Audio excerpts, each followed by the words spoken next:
So glad that you've chosen to come and be with us. I kind of feel like I want to say, welcome to the house or something like that. But anyway, you are welcome here anytime. And family life is fun. It's meant to be fun. And sometimes we deal with topics that are pretty intense, but the joy of family living is a wonderful thing that we all should really aspire to experience. And we certainly appreciate all those moms and dads, husbands and wives who have worked so hard to make your family what it is. You are certainly a blessing, and we want to affirm your commitment to that. Today, we wrap up a topic, raising a family. We're dealing with gender, healthy identity, and things related to this. And so, as Mike has shared previous, there is a parental advisory in effect. So I'll be dealing with some things here this morning that are of a sensitive nature. So you can factor that into your parenting this morning, however you like to handle that.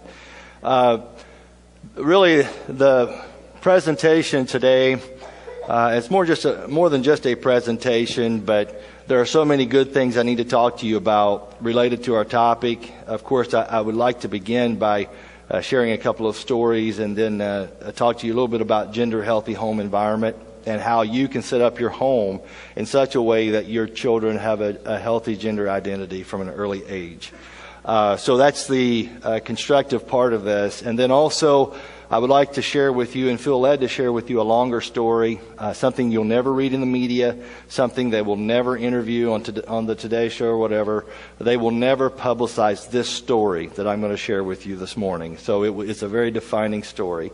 And then as the Lord leads, maybe have a moment of commitment, a moment of prayer. And then I would like to have an opportunity to talk to you about the flow chart I showed briefly to you last week. And then talk a little bit about breaking free. Now, that's a huge, tall order, and I want to deal thoroughly with each of these 4 parts. And so I'm not going to get in a hurry today. What I will do is, if we have to circumvent some of those things that I would like to accomplish today, we will do that. But the topic is of such a nature that in the next series that we'll be doing, and by the way, we start a new series next week, October the 7th. I would just encourage you to come be a part of that.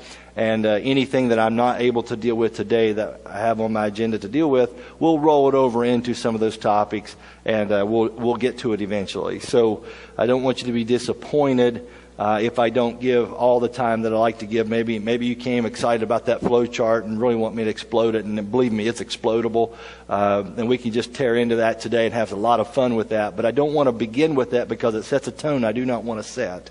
I want to set a different tone other than just a flow chart this morning. So we'll definitely deal with that, and love will unpack and explode those kind of charts. Okay, it's an act of love to do so. But it's also important to establish some first principles here as we launch into this very sensitive topic. And so I want to do that. I want to tell you about Carl. Carl had a harsh, unapproachable father. He had a clinging mother, and he had a feeling that he was unloved. Carl decided to do some crazy, rebellious things, as young people are apt to do, mostly because he longed for his father's love and never received it. And as a result, he was trying to punish his dad for not giving him the love he craved. And so in order to punish his father for denying him the acceptance and the male affirmation that he so desperately needed from his dad, he punishes his dad. Because every boy longs for a daddy's love. And when it's not there, it's only natural to long for this. And when it's not there, it's very, very painful, life-shaping experience. And when painful encounters with dad, or even a lack of any encounter with dad, when that happens in a child's life, it convinces him at an early age that he cannot safely bond with a man. And it's deeply, deeply emotional and spiritual and psychological on all fronts. And his own natural abilities are not sufficient to shut down this longing to be loved by his dad. A dad calls you out to male fellowship. A dad calls you out to male mentoring and masculinity and identity, made in the image of God, made male, and to honor the God who created you through your maleness. So maleness is good. And a dad helps a son understand this. A mother helps a daughter understand that femininity is good. But what so often happens, as in Carl's case, you have a cold and distant father, and not only is he a cold and distant father, but he also is unfortunately a cold and distant husband as well. And then when you have a lonely wife who desperately needs her husband's affection, but instead of turning to Jesus, she turns instead to a young son for the masculine attention that she can't get from her husband. And since no boy is capable of giving to a desperate wife looking for masculine time and attention and love, no boy is capable of this kind of attention. The shame of knowing that he can't please mommy and he's trapped in a rejection with his daddy, he gets enmeshed in identity issues at an early age. He is overwhelmed by his mother's female needs. He is disconnected and not attached to a masculine male father presence in his life. And what he finds at an early age is that he is unavailable to any other woman because women are just too much for him to handle. They're too complicated. And he learned this at an early age. And men are so unavailable to him, as in a father who would not love him. And so unable to bond with women, unable to relate to a father, the man eventually finds he finds someone who will affirm him. He finds someone who will come in alongside him and hear his story. He finds himself looking to be loved and affirmed by a male in his life. And then when you process through the issues of adolescence and puberty, things turn sexual, and before you know it, you are trapped in a lifestyle you can hardly get out of. That's the story of Carl. And young ladies are just as vulnerable. A loud, abusive, degrading father can turn a little girl's heart away from men forever. A busy, successful, non-hugging, non-touching, non-affectionate mother can devastate a daughter for decades. A set of overprotective parents can cause a girl to internalize all the fears and phobias of her parents and makes her a recluse at an early age, yearning for friendship that only another girl would ever understand. And then if, unfortunately, there is the issue of sexual abuse, whether there is rape or incest or molestation of some sort, these kinds of issues and this family and social dynamic deeply imprints the feminine heart, and she struggles for a lifetime because of these deep, deep issues. Victims of incest think that they must be a horrible person. They internalize the abuse. They take much of the blame for it. Someone like Barbara tells her story. Her mother never had much time for her or her dad. And when she was younger, her dad was much more huggy and kissy than her mom was. But as she got older, looking more like a woman, her dad became distant. And one night, Barbara was on the couch and her mom was working, and her dad sat down and was doing things, and I'll just say it this way, to make her feel very uncomfortable. He laughed off her reaction. He played it down and said, well, what's wrong? Can't I even show love to my little girl anymore? And things progressed from there, and says Barbara, Dad began telling me how lonely he was and how he needed me to keep him company, and while Mom was at work. And I didn't know what to think. I was lonely too, and I didn't want to upset or make him angry and make him mad at me. And so eventually her father, working in just a psychologically abusive type situation, worked her into a situation where she was his wife replacement. And she couldn't believe that her mother would abandon her like this. And she could not believe that her father would abandon her like this. And her early sexual experiences caused her to associate normal heterosexual desire, male to female, female to male desire, heterosexual desire, with feelings of shame and violation. And she tried dating men. She tried to turn it around. She was unable to do so because of these deep, deep wounds in her life. And eventually she found a female friend who was competent and aggressive like her mother, but who was also sympathetic and attentive. And she finally felt like she found someone she could trust.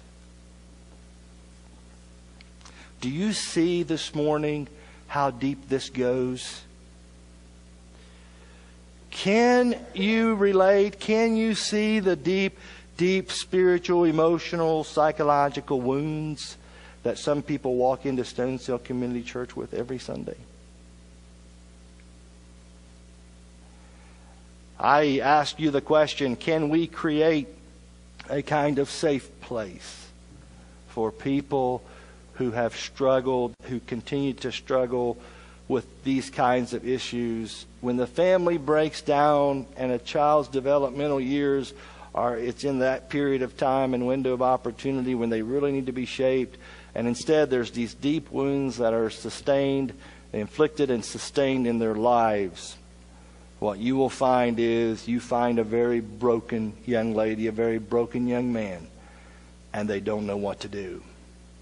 You see, male homosexuality seems to occur most frequently when the son has an absent or detached father in childhood. This is not always the case, but many times it is the case. And he spends a great deal of time with his mother, and as a result, he identifies more readily with his mother's femaleness. He may even develop her mannerisms and look effeminate to such a degree that this is who he's comfortable with. This is the world that he knows. The father is detached. He's not there to define masculinity. And during the adolescent years of raging hormones, this often results in homosexual temptations. And these temptations are not the fault of the young person, but it's important that the individual understand that they do have a choice, but yielding and resisting to these temptations. But many times there's a yielding to them because they so desperately crave emotional needs. And a lot of people think that homosexuality or lesbianism is about sex, but it's about so much more than that. It often leads to that and then enslaves once a person gets addicted to that lifestyle. There are deep emotional needs at work. The sources of lesbian orientation may involve an absent or workaholic mother who will never hug, who will never connect emotionally, will never touch, will never smile, will never be emotionally connected with a young daughter in her life. And as a result, this daughter may develop mannerisms and model her sexual identity on the father in the home that maybe is a little closer to her than her mother. And if he's distant, well, then it creates a conflict in her life. And as an adolescent, confusing her need for emotional nurture with eroticism, she manifests lesbian tendencies, and before you know it, she's caught in a lifestyle she's going to struggle to get out of. Do you understand how deep this goes? Do you understand how someone can make decisions that they make and it seems so foreign to you and your world? We have to understand these dynamics, these unfortunate events in the life of a family member. And they many times will lead someone to make decisions that's heartrending, not only for other family members, but for themselves. I want to read to you Matthew 19 this morning. At least verses 4, 5, and 6. We're not going to talk primarily about marriage, though the context for the passage, Matthew 19 on the screen, though the context for the passage is about marriage, Jesus kind of takes us back to some first principles before he answers the question directly. I think that's very significant. And so while the broader question is some religious experts or Pharisees coming to him, asking him questions, trying to test them, trying to ask things like, is it lawful for a man to divorce his wife for any and every reason? And A lot of people want to jump right on the issue and begin to really tear that one apart. But I think we've got to look at Jesus' response here to really understand what's really important when it comes to raising a well-balanced family. And Jesus kind of goes back to first principles, and he goes pre-Mosaic. He even goes pre-Noahic. He goes to Edenic covenant places. And he begins to establish from the time of Eden, from the time that humanity was created, he begins to establish the principles for a healthy family, a healthy home. And he gives that to us. Genesis gives it to us. Jesus reaffirms the words of Genesis in Matthew. And he says, haven't you read, he replied, that at the beginning the Creator made them male and female. So God created male and female. And when God makes you male, you are then called to live from that identity. And when God makes you female, you're called to live from that identity. And let's not miss the obvious in Jesus' words. First of all, you're a human being and you reflect God, and you can give praise to God for that. That is your identity. You are a human being. You're not a homo this or a lesbian that. You're a human being. First and foremost, you're made in the image of God. And when we're made in the imago Dei, or the image of God, we are made both male and female. And so part of the image of God is maleness, and part of the image of God is femaleness. Neither one is superior to the other. They're both equally valid. And the identities of either are perfectly acceptable before God. And there is no third gender, by the way. Excuse me, as some people would have us to believe. You're not homosexual. You're not a lesbian. You're made in the image of God. You belong to Him. And in Jesus, if you've opened up your life to Jesus, He is your new identity. And there is no such thing as homosexuals. There are people who do homosexual acts. But in Jesus, that's not your identity anymore. You are a Christian. You are a new person in Jesus. And so we have to get away from this idea that I'm a homosexual and I'll always be because of what happened in my life. No, you're not. You have a new identity if you'll turn to the Lord and allow Him to come into your life and begin to shape you and shape your masculinity and reshape your femininity in a way that honors Him. And so what we've got to understand is Jesus takes us back pre-Mosaic, pre-Noahic, Edenic covenant level. And He says, this is where it all began, and I want to show you the pattern of God and how He expects this thing to work. And if we don't understand this elemental point, our family gets all messed up early. Verse 5 tells us of Matthew 19. He said, for this reason, a man will leave his father and mother. There's a principle of severance here. Male and female must make a clean break from their childhood home and family and be united to his wife. It's a principle of unity. Both are allowed to fulfill their unique roles as male and female, but they pull together in unity in a new way. And the two will become one flesh. That's the principle of permanence. They will be glued together forever. This is how God intended marriage to be. And this is how He wanted the institution of marriage to work from the beginning. But sin happened. And as a result, we've got boys leaving home, not men. Boys leaving home, not men. And when a man leaves, he's ready. When a boy leaves, he's not ready. And so we got boys leaving home. And when you leave home as a boy and not a man, this is a problem. Too many boys are getting married and not knowing how to lead or handle the female marriages collapse because they don't know how to lead. Daddy's never taught them. He never demonstrated masculinity maybe very well. And mommy couldn't offer a hug to save her life. And so your daughter is raised up wondering what in the world does it mean to be a woman of God. I have no idea what that's supposed to look like. And when you go through this and you leave home and you're not ready and you haven't reconciled some issues like this in your life, you're a man, you're not a man, you're a boy, and you needed to be and need to be mentored by someone, or at least come to the Lord and begin to grow yourself spiritually in such a way that you can begin to redefine the masculine role and what it means and what your responsibilities are pertaining thereto. And so a man says, I'm ready for marriage. A boy says, I'm not ready for marriage, but he doesn't know it.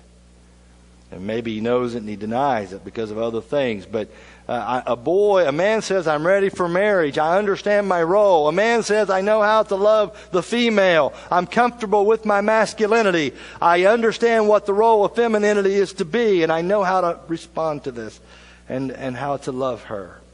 I know how to lead a family. I'm ready to make a complete break, a clean break from home. And when a man does this, he is satisfying the conditions not only for marriage, but to establish a new family. Verse 6 says, they are no longer two, but one flesh. Again, it's spiritual mystery. Marriage isn't just for having sex. It is for one fleshness, for experiencing the mystery of oneness. And that's the beauty of it. It's beyond explanation what happens when a man and woman comes together after they're married and they begin to have sexual relationship. Jesus affirms the mystery of it. It's wonderful, heavenly mystery. And then what is not mysterious, however, is that a one flesh status is only conferred on a male to female partner. And contextually, this is followed by a command to be fruitful in Genesis, to multiply. And that's the one command from God we have done right all through the centuries. We love to multiply. And boy, we can do a good job of that. We love to spread our seed, and we've obeyed that. And I know God's got to be happy. But the problem is we go about it the wrong way. And God's plan isn't for just two humans to have sex. His plan is for them to enjoy oneness, the spiritual mystery of that, to multiply, and when they do, to provide a stable family environment in the home. And so when God asks us to multiply, the complementary differences between male and female can only satisfy this command. And it doesn't matter how much a couple of the same gender copulate. Two males can never have a child. Two females cannot have a child in a normal, non-intervention arrangement. Gay marriage goes against the grain of all that we know.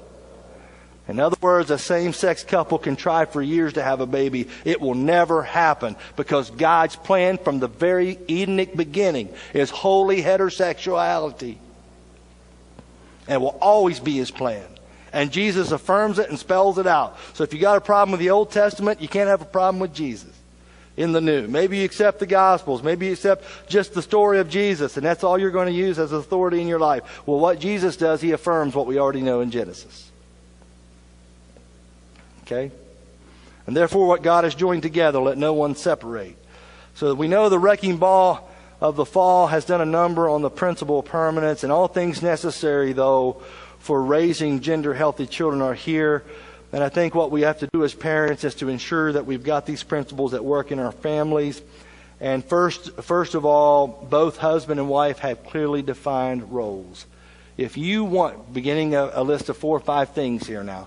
If you want a gender-healthy home environment, here's what you got to do, based on the passage, is that both husband and wife have clearly defined roles. And they represent that in the family. The gender difference goes beyond mere biology or mere anatomical structure. Men are task-oriented. Women are relationship-oriented. One is not superior to the other. And if you're going to have a complementary, well-balanced family, you need a man, a father in the family. You need a mother in the family. Not 2 mothers, not 2 fathers. 2 mothers can make great mothers, but they can't make a daddy. There's no way 2 mothers can make a daddy. They might understand a little bit about what a father is, but they can't make a good father. 2 fathers cannot make a good mother. They're not wired that way. They're not created by God that way. There is no way you can replace the essential purpose and plan of God with 2 males or 2 females in a home. The children will thrive in a home that is led by a masculine male who understands his leadership mandate, who does a good job of leading and loving his family, his wife and his children, and a mother who nurtures and provides in that way. This is the ideal setting for the home.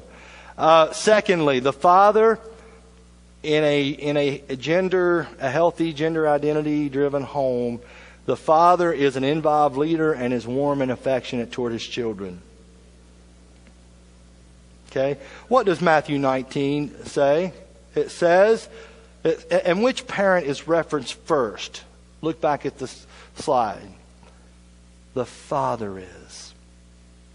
The man is not kicked out by the Father. He's not booted out as a boy. No. He has been mentored. He has been loved. He has been emotionally, the bridge has been built. And for him to leave his daddy, in fact, things are so good with daddy, it's almost as if the son could stay there with him forever. But the daddy knows it's not the way it's supposed to be, that he needs to grow up and mature and be mentored and prepared to lead his own family, because after all, that's how he himself came into existence. And so he's not kicked out. No, he's healthy and he's mentored and he's whole. And he leaves of his own volition. He leaves because he's ready. And the man has to bring himself to this all-important decision. And even though it's a difficult decision, he chooses to leave the security blanket of his daddy because he's not a boy anymore. And the father has been involved in his life. He is warm and affectionate. He's been warm and affectionate. And I would just say all children, especially boys, long for their dad's acceptance, praise, and physical affection. And when boys don't get that, as I said earlier, it creates an emotional void. And this sense of intimate connection with the man is missing, and a boy grows up not comfortable with being male.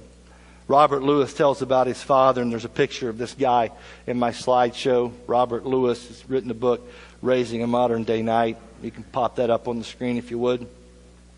And he tells about his dad, and he said my dad loved not just us. He loved us to a degree, but he really loved Jim Beam. And boy, he hit Jim Beam all the time. And Lewis had two brothers, and he said he missed feeling his heart, his father's heart. He missed feeling his father's affirmation. He missed feeling his father's leadership growing up, because his dad was there, but yet he wasn't there. He worked hard, yes. He provided, yes. But his influence faded over time because Jim Beam took over. Robert Lewis says in his book, Raising a Modern Day Knight, he says that there were no I love yous. There were no prayer times. There were no times of sharing what he really believed as a man. And I love the quote, the phrase that Robert Lewis uses, and it just rings in my ears. He says, and I quote, "Dad's passivity was deafening." Deafening. The three brothers headed in three directions in 1970. Older brother Charles moved to Wyoming to find himself, and the emotional disconnection from his dad had him in turmoil, and he not only broke from his dad, but he separated from masculinity altogether. Robert's older brother Charles, and he openly declared himself a homosexual and became an active part of the gay community, and he died of AIDS in 1988. You see, the father is an involved leader and is warm and affectionate toward his children. And if you got that dynamic going in your home, you're on your way to raising a very healthy gender identity child. The father is an involved leader and is warm and affectionate toward his children. The first point I made, both husband and wife have clearly defined roles. These are essential to family health. And sometimes, pull up that chart, that flow chart, if you would, for me. Sometimes we get into this, so you still think homosexuality is sinful?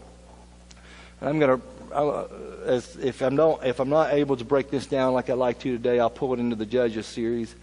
But when you look at this, you begin to think, and rationalize and really exchange the truth of God for a lie. And you begin to realize that there's something at work here.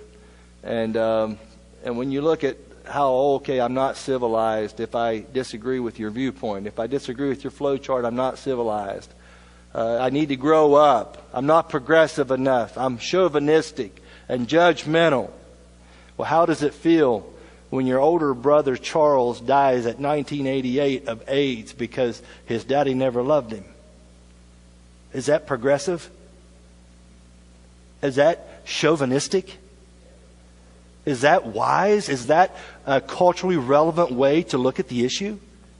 You're telling me that I should modify my worldview to accommodate something that is so antithetical to everything from Eden forward? where there's multiple generations after generations who have asserted the definition of marriage between one man and one woman who are unrelated to each other, that I ought to change this to accommodate a sexual preference and somehow put a Band-Aid on the patch on a wound taken from early age in a family that was so dysfunctional, messed up, that they got caught up in something. Hey, listen, friends, this is not about being progressive.